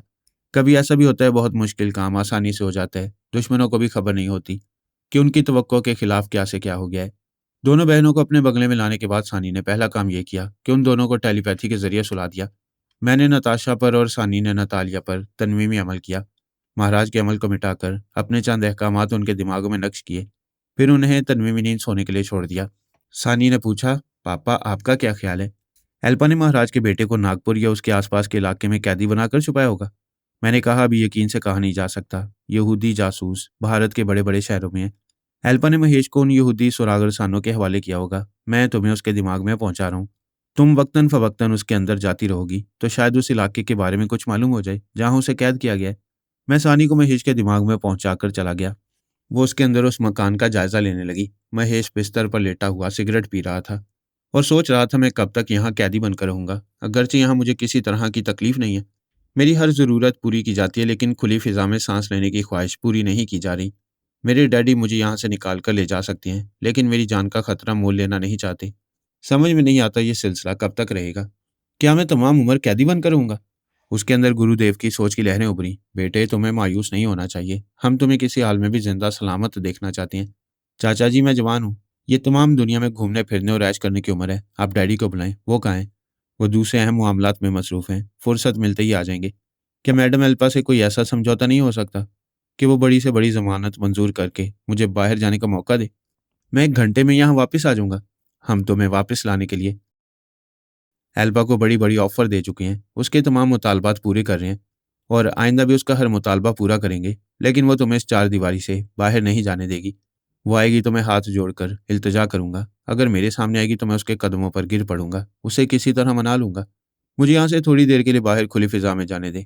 बेटे, वो हम जैसे काम आने वालों की बात नहीं मान रही, फिर तुम्हारी क्या मानेगी? जिस हाल में हो, खुश रहने की कोशिश करो। मैं तुम्हारी खैरियत मालूम करने आया था, अब जा रहा हूँ। मैं भी एक मामले में मसरूफ़ रहूँगा। तुम्हारे डैडी आज रात तक तुमसे राब्ता करेंगे। वो चला गया। महेश ने उसे आवाज़ दी। लेकिन गुरुदेव की तरफ से कोई जवाब नहीं मिला। वो नागवारी से बोला, मेरी बेबसी का कोई एहसास नहीं है। माना कि मेरी सलामती के लिए मैडम अल्पा की मुखालफत मोल लेना नहीं चाहते। लेकिन चाचा जी, मेरे पास कुछ देर रहकर मेरी तन्हाई तो दूर कर सकती हैं। वो बिस्तर से उठकर सेंटर टेबल के पास आया। वहाँ शराब की बोतल और गिलास रखा हुआ था। वो सोफे पर बैठ गया, फिर उसने बोतल की तरफ हाथ बढ़ाना चाहा लेकिन ना बढ़ा सका। बोतल को पकड़ ना सका। उसके दिमाग में अल्पा की सोच की लहरें उभरी। वो कह रही थी, मैं पहले कह चुकी हूँ, तुम रात को खाने से पहले सिर्फ 2 पैक पियोगे, इससे ज़्यादा नहीं।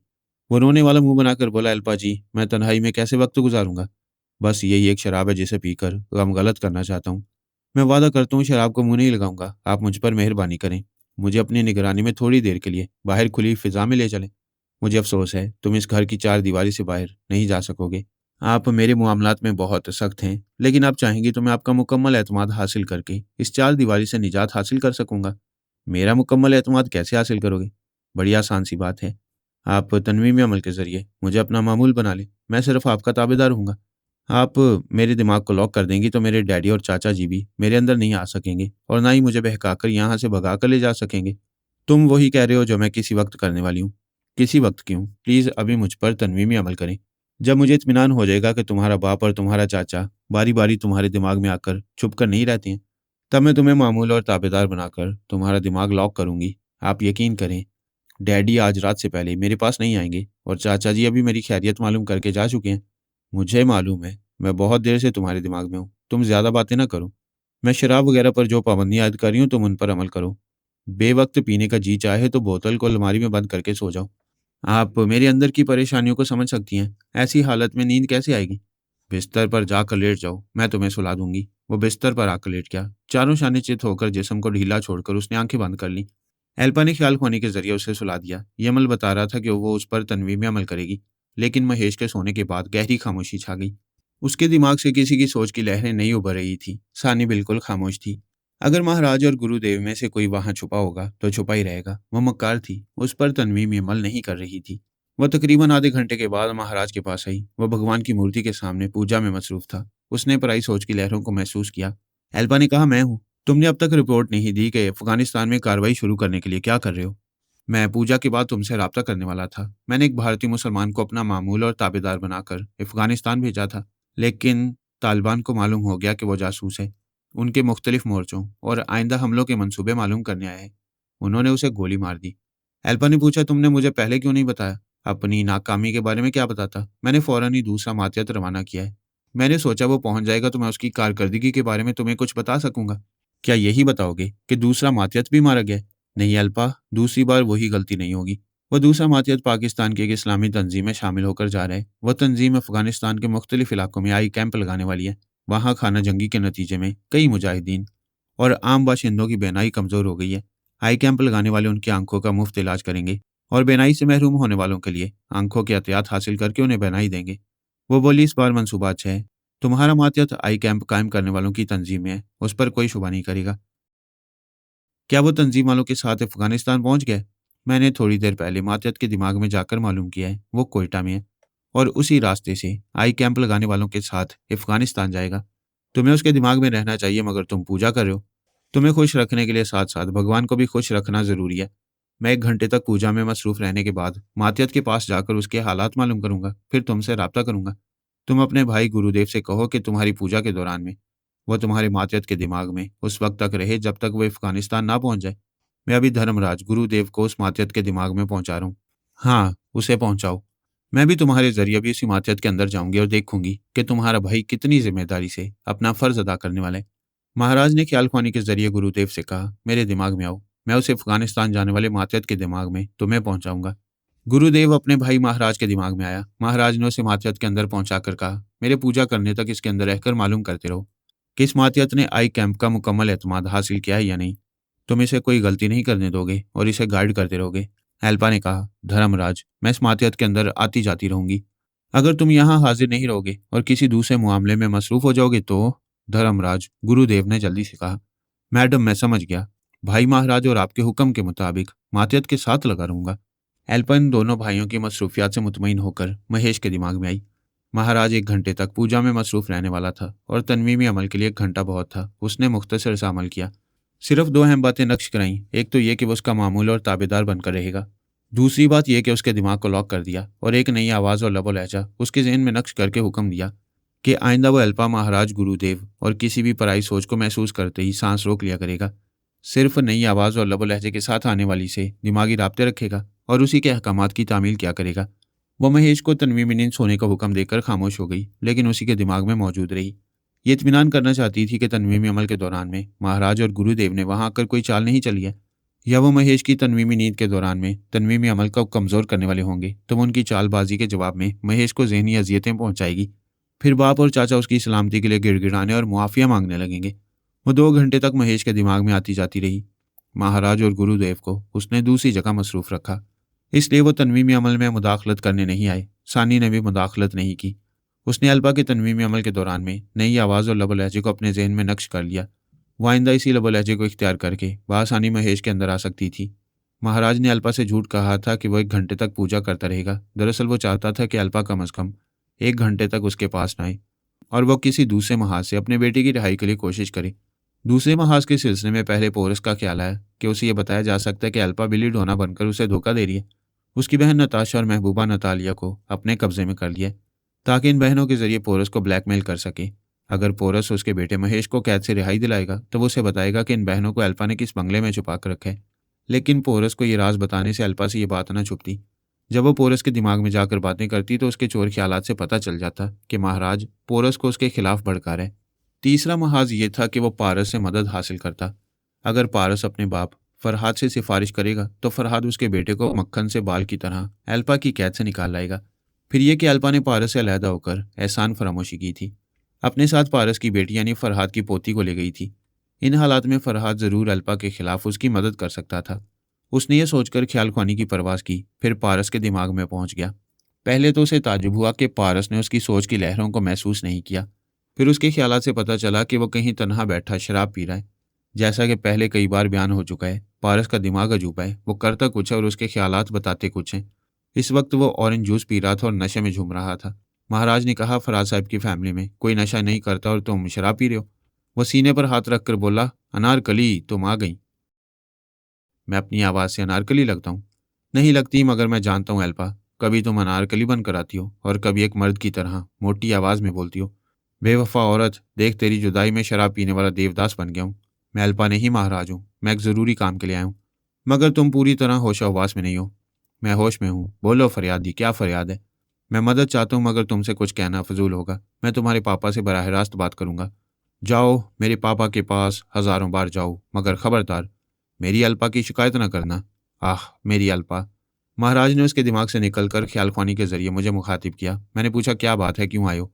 मैं बहुत मुसीबत में हूँ, आपकी मदद चाहता हूँ। किस किस्म की मदद चाहते हो? हेल्पा ने मेरे इकलौते जवान बेटे को अगवा करके कैदी बना लिया है। उसने धमकियां दी हैं कि मैं किसी भी चालबाजी से बेटे को उसकी कैद से ले जाना चाहूंगा तो उसके मुसल्ला पहरेदार मेरे महेश को गोलियों से छलनी कर देंगे। क्या तुम चाहते हो कि मैं उसे कैद से रिहाई दिलाकर तुम्हारे पास पहुंचा दूं? आप बड़े ज्ञानी हैं, बड़े से बड़े मुखालफिन की चालों का तोड़ कर लेते हैं। आप ही मेरे बेटे को उस चुड़ैल से निजात दिला सकती हैं। मैं तुम्हारी मदद क्यों करूंगा? आप इंसानियत के नाते मेरी मदद करें। आपको अपने जवान बेटों का वास्ता देता हूँ, मेरे बेटे को बचा लें। मैं आखिरी सांस तक आपका एहसानमंद रहूंगा। तुम मेरे बेटे का वास्ता दे रहे हो, चलो क्या याद करोगे? मुझे अपने बेटे के दिमाग में पहुंचा दो। मैं उसके दिमाग में आया। उसने मुझे बेटे के पास पहुंचाने के लिए ख्याल ख्वानी की परवास की। वो बेटे तक पहुंचा। बेटे ने सांस रोक ली। उसने चंद सेकंड के बाद फिर उसके पास पहुंचकर जल्दी से कहा, बेटे सांस ना रोकना, मैं तुम्हारा। उसकी बात पूरी होने से पहले ही महेश ने सांस रोक ली। मैंने पूछा, क्या हुआ? बेटा बाप को पुकारे? फरहाद साहब, साफ जाहिर है अल्पा ने मेरे बेटे के दिमाग को लॉक कर दिया है। मैंने कहा, हो सकता है अल्पा ने ना किया हो, किसी दूसरी औरत ने किया हो। और दूसरी कोई औरत टेलीपैथी नहीं जानती है? ये क्यों भूलते हो कि नीलिमा किसी के जिस्म में समाकर आ सकती है और टेलीपैथी के जरिए वो सब कुछ कर सकती है जिसके बारे में हम अभी सोच नहीं सकते। उसने ख्याल ख्वानी के जरिए अल्पा को मुखातिब किया, फिर पूछा, क्या तुमने मेरे बेटे के दिमाग को लॉक कर दिया? हाँ, आजकल तुम मेरे फर्मा बरदार हो, लेकिन किसी दिन भी चालबाजी से बेटे को रिहाई दिलाकर मेरे दुश्मन बन सकते हो। मैं 24 घंटे उसकी निगरानी नहीं कर सकूंगी, इसलिए महेश को तुम्हारी पहुंच से दूर कर दिया है। तुम ऐसा वादे के खिलाफ कर रही हो। मुझे अपने बेटे की खैरियत कैसे मालूम होगी? मैं उससे बात करना चाहता हूँ। मैंने तुम्हें जो काम दिया उसे पूरा करो, फिर मैं तुम्हारे बेटे के दिमाग में पहुंचा दूंगी। मैं रोज़ सुबह शाम उसके दिमाग में जाकर उसकी खैरियत मालूम करके इत्मीनान हासिल करता हूँ। जब तक मुझे ज़हनी सुकून हासिल नहीं होगा, मैं पूरी तवज्जो और दिल जमई के साथ तुम्हारा काम नहीं कर सकूंगा। ज़्यादा बातें ना बनाओ। अब हमारे मुकाबले में सिर्फ 2 मुसलमान टेलीपैथी जाने वाले रह गए हैं। तुम उनकी लाइल्मी में बड़ी आसानी से तालिबान की फतवाहत को शिकस्त में बदल सकते हो। 2-4 दिनों की मुसलसल मेहनत से तालिबान के कदम अफगानिस्तान से उखड़ जाएंगे। मैं वादा करती हूँ, आज से तीसरे दिन तुम्हारे बेटे के दिमाग में तुम्हें पहुंचा दूंगी। एल्पा नहीं जानती थी कि मैं महाराज के साथ उसके दिमाग में पहुंचा हुआ हूँ। इस तरह मुझे ये मालूम हो गया कि अल्पा अमेरिका और इसराइल के मंसूबों के मुताबिक महाराज को अफगानिस्तान में इस्तेमाल कर रही है। महाराज मेरी मौजूदगी के बायस एल्पा को यह ना बता सका कि अफगानिस्तान में उसके मंसूबों का भांडा फूट रहा है। फिर महाराज अपने बेटे की रिहाई के लिए मेरी मदद हासिल करना चाहता था। लिहाजा उसे अफगानिस्तान से नहीं, सिर्फ अपने बेटे की रिहाई से दिलचस्पी थी। उसने कहा, मेरे इत्मीनान और तसल्ली के लिए अभी मेरे बेटे से बात करा दो। मैं मुख्तसर सी बात करूंगा, तुम्हें एतराज़ नहीं करना चाहिए। वो बोली, अच्छी बात है, 10 सेकंड के बाद अपने बेटे के दिमाग में पहुंच जाना। उसने सांस रोकी। हम उसके अंदर से निकल आए। वो महेश के अंदर पहुंच गई। हम 10 सेकंड बाद पहुंचे तो महेश ने अल्पा की मौजूदगी के बायस हमारी सोच की लहरों को महसूस नहीं किया। महाराज ने कहा, बेटे मैं तुम्हारा डैडी हूँ। थोड़ी देर पहले आया था, तुमने सांस रोककर मुझे अपने अंदर नहीं आने दिया।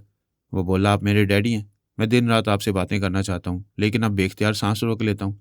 अल्पा जी ने मेरी बात मान ली है। मैंने ही कहा था कि मुझ पर तनवीम अमल करके मुझे ताबेदार बना लिया जाए। तुमने ऐसी अहमकाना फरमाइश क्यों की थी? मैं ताबेदार बन गया हूँ। इसलिए अल्पा जी अब मुझ पर मुकम्मल एतमाद करेंगी और इस 4 दीवारी से बाहर जाकर आज़ादी से रहने देंगी। क्योंकि मैं अल्पा जी के हुक्म के बगैर दुश्मनों से तो क्या, दोस्तों और आपसे भी ना मिल सकूंगा और ना ही अपने दिमाग में आने दूंगा। महाराज जवाबन कुछ कहना चाहता था, उससे पहले अल्पा उसके दिमाग से चली गई। उसके जाते ही महेश ने पराई सोच की लहरों को महसूस करके सांस रोक ली। हम भी उसके दिमाग से बाहर निकल गए। फिर अल्पा ने महाराज के पास आकर पूछा, क्या बेटे से बातें करके तसल्ली हो गई? अब तो तवज्जो और दिल जमई से मेरा काम करोगे? हाँ, ये तुम्हारी मेहरबानी है। मेरा बेटा बखैरियत है, मैं तुम्हारा काम करूंगा। मैं तुम्हारी कारकर्दगी देखने के बाद महेश से तुम्हारी बात करूंगा। अब जा रही हूँ। अफगानिस्तान में कोई कारनामा अंजाम देकर मेरे पास आओ। वो चली गई। उसकी जाति महाराज उसे गालियां देने लगा। मैंने हंसते हुए कहा, औरतें झुंझलाकर गालियां देती हैं, मर्द बनो। मैं मर्द हूं, लेकिन एक जवान बेटी की जुदाई का दुख आप समझ सकती हैं। आप ही उसे अल्पा के शिकंजे से निकाल सकती हैं। क्या मैं तुम्हारे बेटे को इसलिए रिहाई दिलाऊं कि तुम अफगानिस्तान में एक मजबूत इस्लामी हुकूमत कायम नहीं होने दोगे? मुझे ना अफगानिस्तान से दिलचस्पी और ना तालिबान से दुश्मनी है। आप देख रहे हैं कि वो मुझ पर दबाव डाल रही है। जिस दिन और जिस वक्त आप मेरे बेटे को रिहाई दिलाएंगे, मैं उसी लम्हे अल्पा पर थूक कर तालिबान दुश्मनी से बाज आ जाऊंगा। मैं तुम्हारी मालूमात के लिए बता दूं कि मैं अफगानिस्तान में हूँ। इधर आओगे तो मुंह की खाओगे। वैसे मैं नहीं चाहता कि तालिबान की जद्दोजहद में हमारी तरफ से मदाखलत हो, इसलिए तुम्हारे बेटे को कल सुबह तक रिहाई दिलाने की कोशिश करूंगा। वो खुश होकर मुझे दुआएं देने लगा। मैं उसकी दुआएं नहीं चाहता था, क्योंकि दुश्मन अक्सर दुआएं देते देते गालियां देने में देर नहीं करते। पोरस ने नासरा यानी नीलमा के साथ इटली के एक शहर में 20 घंटे गुजारे और उससे जहरीली नागिन से बहुत मोहतात रहा। वो उसके खाने पीने के लिए गत्ते के गिलास और प्लेटें खरीद कर लाता, फिर उसके खाने पीने के बाद इन्हें जला देता या धोकर डस्टबिन में फेंक देता। उसे बार बार समझाता कि होटल या किसी तफरी गाह में कोई बच्चा प्यारा लगे तो उसे न चूमे, दूर से मोहब्बत का इजहार करे। वो कहती थी, तुम बहुत अच्छे हो, मैं तुम्हारी हर हदायत पर अमल करती रहूंगी, लेकिन तुम्हें देख देख कर मेरा दिल मचलता है। तुम्हारे गले लगने और तुम्हें खूब प्यार करने को जी चाहता है। हसीन औरत का प्यार नसीब वालों को मिलता है, मगर तुम्हारा प्यार मौत बनकर मेरे साथ है। इसीलिए मैं तुमसे दूर रहता हूँ। होटल के 2 कमरे लिए, एक में तुम्हें सुलाकर उसका दरवाज़ा बाहर से बंद कर देता हूँ। ऐसा ना करूँ तो रात को सुकून से सो नहीं सकूंगा। पोरस, ऐसा कब तक होगा? क्या तुम किसी तदबीर से मेरे अंदर का तमाम जहर नहीं निकाल सकोगे? मैंने इसलिए तुम्हें साथ रखा है कि पहले किसी तरह तुम्हारे अजीज़ व कारिब का पता चले। तुम्हारी हिस्ट्री मालूम होगी तो तुम्हारे अंदर के जहर को ख़त्म करने का कोई रास्ता मिलेगा। अगर मैं किसी बड़े तजुर्बेकार डॉक्टर से इलाज कराऊंगा तो तुम्हारी केस हिस्ट्री मुझसे पूछी जाएगी। फिर तुम्हें आम इंसानों के लिए खतरा समझकर गिरफ्तार कर लिया जाएगा और दूसरे कैदियों से अलग तुम्हें किसी काल कोठरी में रखा जाएगा। इसीलिए तुम्हें समझाता हूँ कि होटल से निकलकर कोई ऐसी हरकत ना करो जिससे तुम्हारा जहरीलापन जाहिर हो। बाहर किसी से बात ही ना करो। सभी से दूर रहने की कोशिश करती रहो। वह थोड़ी देर के लिए भी कहीं बाहर जाता तो उसे होटल में तनहा नहीं छोड़ता था, उसे अपने साथ ले जाता था। देखा जाए तो वो उसके लिए मुसीबत बन गई थी। इसके बावजूद वो उसे इसलिए बर्दाश्त कर रहा था कि वो पुरस्कार थी। पता नहीं अपने अंदर कितने राज समेटे हुए थी। वो सोचता था कि जब इसकी असलियत सामने आएगी तो ये जहरीली दोशीज़ा उसके लिए बहुत कारआमद साबित होगी। याददाश्त वापस आने के बाद हमेशा उसकी आसानमंद रहेगी। दोनों ने जिस होटल में काम किया था वहां के काउंटर पर एक एयरवेज कंपनी के एजेंट ने आकर फोन के जरिए पोरस से रब्ता किया। फिर कहा, सर, मैं एयरवेज कंपनी का एजेंट हूँ। आपकी ख्वाहिश के मुताबिक आज रात की फ्लाइट से 2 सीटें रिजर्व हो चुकी हैं। मैं आपके टिकट और पासपोर्ट वगैरह ले आया हूँ। क्या मैं आपके कमरे में आऊँ या आप विजिटर्स लॉबी में आ रहे हैं? पोरस ने कहा, मैं अभी आ रहा हूँ। उसने रिसीवर रख दिया। नीलिमा ने पूछा, कहाँ जा रहे हो? थोड़ी देर के लिए ग्राउंड फ्लोर तक जा रहा हूँ। एजेंट हमारे टिकट और पासपोर्ट वगैरह ले आया है, तुम भी चलो। मैं नहाने जा रही हूँ, तुम नीचे से आओ। वादा करो मेरी वापसी तक तुम बाथरूम में गुसल करोगी और कमरे से बाहर नहीं जाओगी। वादा करती हूँ। तुम देख रहे हो कि तुम जो कहते हो मैं उसी पर अमल करती हूँ। ठीक है, दरवाजे को अंदर से बंद कर लो। वो दरवाज़ा खोलकर बाहर आया। उसने एक एजेंट को मुंह मांगी रकम देकर नीलिमा का जाली पासपोर्ट और दीगर अहम कागजात तैयार कराए थे। वो नहीं चाहता था कि नासरा एजेंट के सामने जाए और उससे बातें करे। विजिटर्स लॉबी में इस एजेंट के साथ एक जूनियर पुलिस अफसर भी था। एजेंट ने पोरस से कहा, आपका काम हो चुका है, लेकिन ये हमारे दोस्त और मेहरबान अफसर हैं, आप इनका हक इन अदा करें, फिर आपको एयरपोर्ट पर कोई परेशानी नहीं होगी। पोरस ने उसके मुतालबे के मुताबिक $10,000 अदा कर दिए। गुफ्तगू करने और लेन देन में तकरीबन आधा घंटा गुजर गया। नीलिमा ने 1 मिनट के लिए दरवाजे को अंदर से बंद किया था, फिर इसे खोल दिया। सामने वाले कमरे में एक अधेड़ उम्र का सेहतमंद शख्स था। वो कई बार उसे भूख की नजरों से देख चुका था। नीलिमा की जहरीली फितरत का तकाजा था कि वो किसी को दांतों से एक बार काटे और इस तरह डसने वाली ख्वाहिश पूरी करे। चूंकि वो सांप नहीं थी, औरत थी, इसलिए कई बार पोरस से कह चुकी थी कि उसका गले लगने और कुर्बत हासिल करने का जी चाहता है। फिर उसने खुद ही सोचा कि पोरस उसका मोहसिन है। वो अपनी ख्वाहिशात और जहरीली फितरत को कुचल देगी, लेकिन उसे कभी नुकसान नहीं पहुंचाएगी। उसने होटल में इस भूखे मर्द को देखकर सोच लिया कि मौका मिलेगा तो इसे जरूर डस लेगी, और अब उसे मौका मिल रहा था। वो कमरे से निकलकर सामने वाले कमरे के दरवाजे पर आई, कॉल बेल के बटन को दबाया।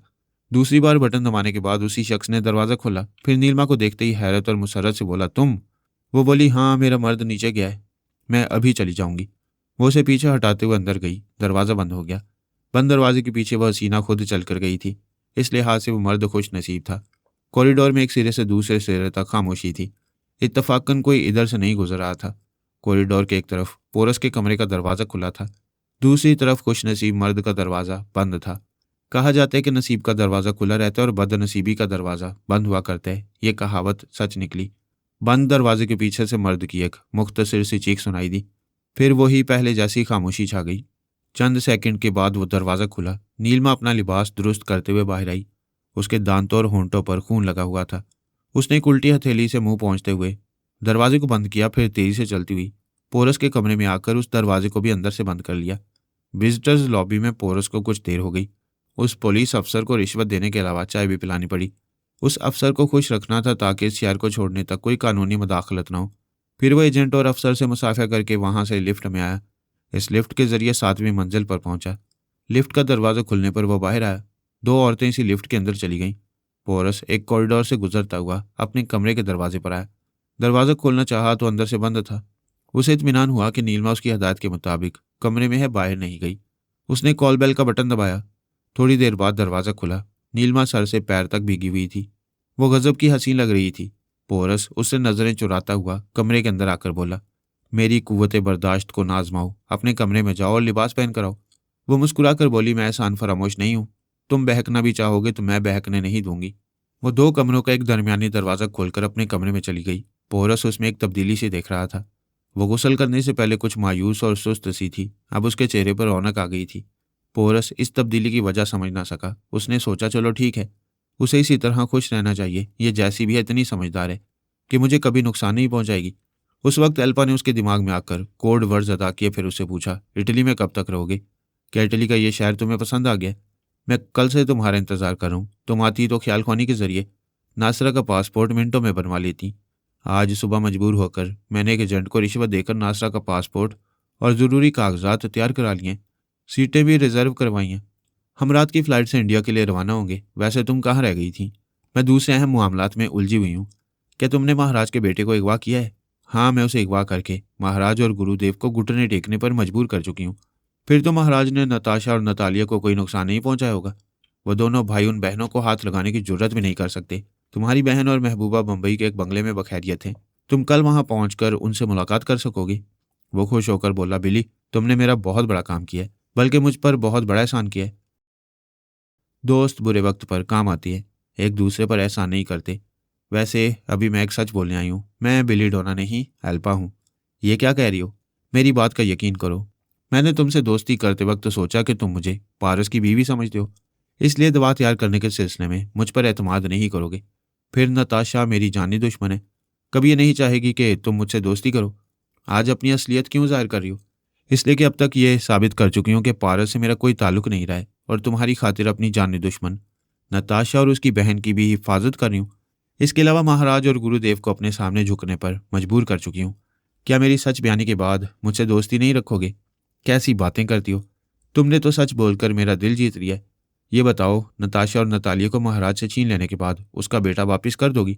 वस्कर बोली, मैं ऐसी नादान नहीं हूं। जब तक बेटा मेरे शिकंजे में रहेगा तब तक बाप और चाचा फर्मा बरदार बनकर मेरे अहकामात की तामील करते रहेंगे। अब हमारी दुनिया में टेलीपैथी जाने वाले चंद ही रह गए हैं। ये तुम्हारा बहुत बड़ा कारनामा है कि तुमने टेलीपैथी जाने वाले दोनों भाइयों को अपना ताबेदार बना लिया। अब वो दवा की तैयारी के दौरान में प्रॉब्लम नहीं बनेगी। सिर्फ यही दोनों भाई नहीं, इसके अलावा टी.आर. भाटिया भी मुझे नीलमा समझकर मेरे अहकामात की तामील कर रहा है। वायल्पा, तुम्हारा जवाब नहीं। तुमने पारस से अलग होकर दानिशमंदी का सबूत दिया है। देखो, तुम्हें हर मामले में कामयाबी नसीब हो रही है। असल कामयाबी तुम्हारी होगी जब तुम दवाएं तैयार कर लोगे। तुमने उन चारों डॉक्टरों को इंडिया रवाना किया था। वो चारों मुंबई के एक 5 स्टार होटल में हैं। तुम बताओ कि लेबॉर्ट्री कहाँ कायम करोगे? मैं कल मुंबई पहुंचकर फैसला करूंगा। क्या मेरी खातिर एक जहमत करोगी? दोस्ती में तकल्लुफात से काम ना लो। बोलो क्या चाहते हो? उन बहनों के पास जाओ। नताशा से कहो महाराज ने उन्हें जिस बंगले में रखा है मैं उन्हें वहां से दूसरी जगह ले जाऊंगा। और नतालिया से कहना तुम्हारा दीवाना तुम्हें बहुत याद करता है। उसी वक्त नीलमा दरमियानी दरवाज़ा खोलकर कमरे में आई और बोली, ये देखो, मैंने लिबास पहन लिया। कैसी लग रही हूँ? बहुत अच्छी लग रही हो। थोड़ी देर खामोश रहो, मैं अभी तुमसे बात करूंगा। हेल्पा ने कहा, नतालिया को दीवानगी का पैगाम दे रहे हो और इधर इस हसीना के साथ ऐश कर रहे हो? क्या इस जहरीली लड़की को मुंह लगाकर अपनी मौत को दावत दूंगा? मैंने इसे सहारा देकर अपने पास रखकर बहुत बड़ा खतरा मोल लिया है। तुम नादान नहीं हो। तुमने कुछ सोचकर ये खतरा मोल लिया है। बाहर हाल मैं जा रही हूँ।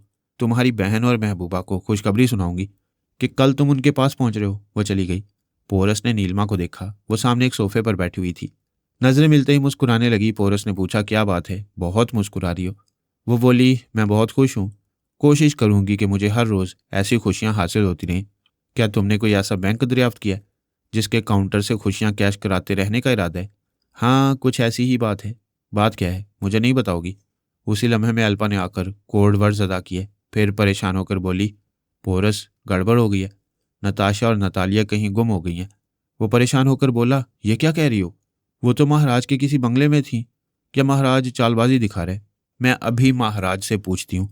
वो ख्याल खुआनी के जरिए महाराज के दिमाग में पहुंचते ही बोली, मैं अल्पा हूँ। नताशा और नतालिया तुम्हारे बंगले में थी, वो अब कहाँ हैं? उसी बंगले में होंगी। तुम उनसे दिमागी राब्ता करो, मैं भी उनसे बातें करूंगी। महाराज ने ख्याल खुआनी की परवाज की। उन बहनों के दिमागों में बारी बारी जाना चाहा, लेकिन दोनों ने सांसें रोक ली। एल्पा ने भी यही कोशिश की।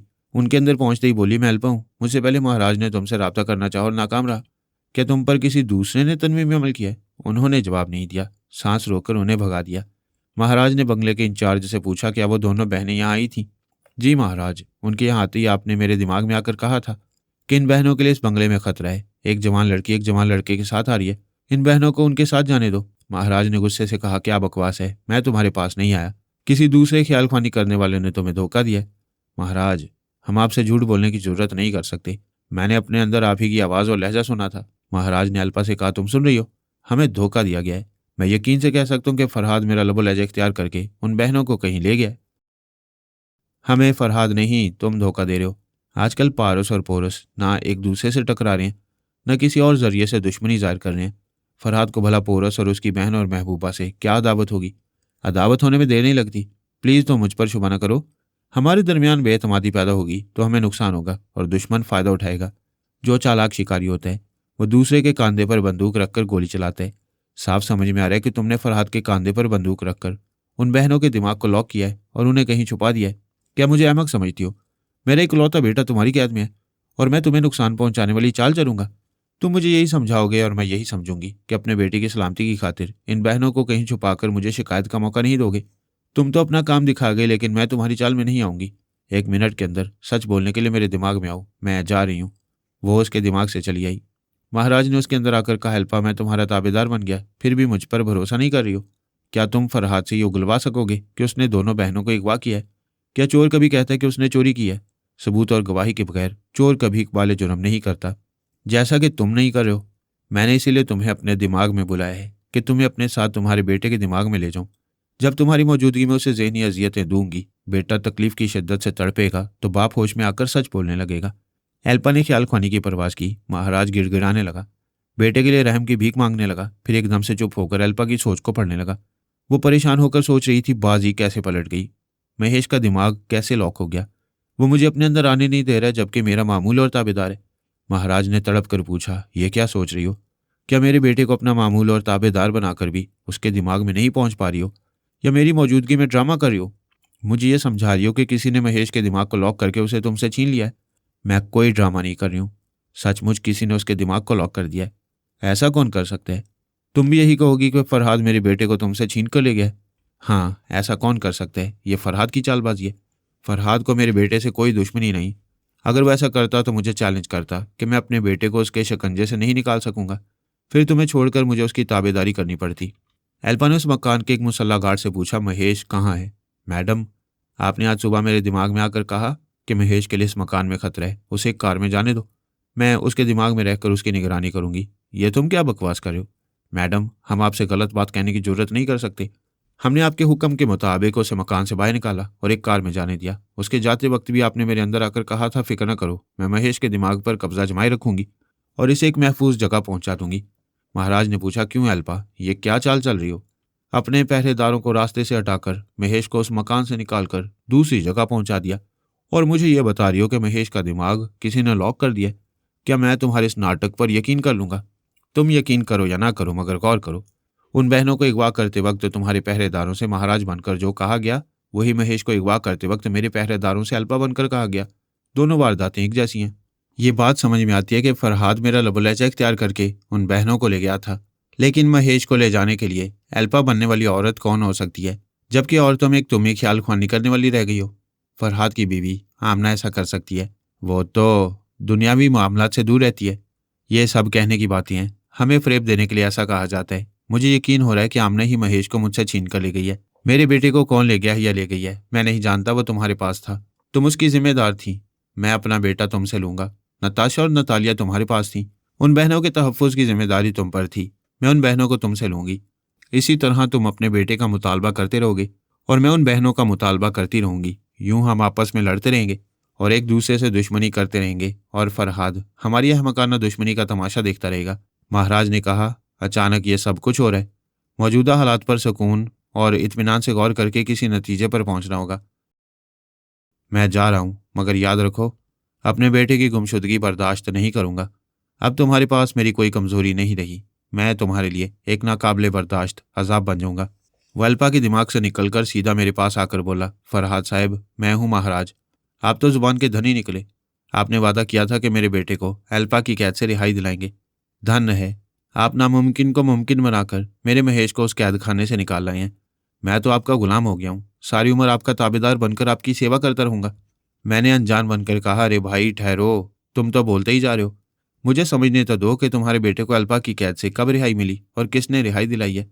अगर किसी ने यह कारनामा अंजाम दिया तो वह तारीफ का मुस्तहिक है, मुझे यह क्रेडिट ना दो। वह हैरानी से बोला, क्या आपने मेरे बेटे को रिहाई नहीं दिलाई? भाई, रिहाई मिल गया तो बेटे से पूछो, यह एहसान किसने किया है। बेटा मेरे पास होता या मैं उसके दिमाग में पहुंच पाता तो उससे बहुत कुछ मालूम कर लेता। क्या आप मालूम कर सकती हैं कि महेश एक कैद से रिहाई पाकर दूसरी किस जगह जाकर फंस गया है? हाँ, तुम्हारे बेटे का मामला पुरस्रार हो गया। मैं ये राज मालूम करने की कोशिश करूंगा। उसी वक्त सानी ने मेरे अंदर आकर कहका लगाया। मैंने अनजान बनकर पूछा, कौन हो तुम? वो बोली, मैं हूँ नीलमा। एक नया जिस्म हासिल करके एक नई जिंदगी हासिल कर चुकी हूँ। पिछले 3 दिन से तुम लोगों के तमाशे देख रही हूँ। अल्पा बड़ी तेजी दिखा रही थी। मैंने उसकी कामयाबियों को नाकामियों में बदल दिया है। नताशा, नतालिया और महेश मेरी मुट्ठियों में है। मैंने कहा, तुमने बड़ी कामयाबियां हासिल की हैं, लेकिन मेरे दिमाग में आकर मुंह फाड़कर कहका लगाना जरूरी नहीं था। फरहाद, मैं तो तुम्हारे सर पर चढ़कर नाच सकती हूँ। खुद को एक नाकाबिले शिकस्त रोबोट ना समझो। मैं एल्पा और महाराज की तरह तुम्हें भी मुंह के बल गिरा सकती हूँ।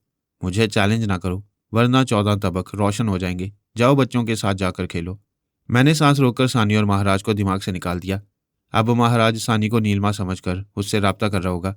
पिछले दिन एल्पा महेश पर तनवीं में अमल करके फिर उसके दिमाग को लॉक करके मुतमईन हो गई थी कि महेश के दिमाग में कोई नहीं जा सकेगा। वो कई बार नई आवाज़ और लबो लहजे के साथ महेश के अंदर जाकर मुतमईन होती रही। ये ना समझ सकी कि सानी बड़े सब्र तहम्मुल से उसे खुशफहमी में मुब्तला कर रही है।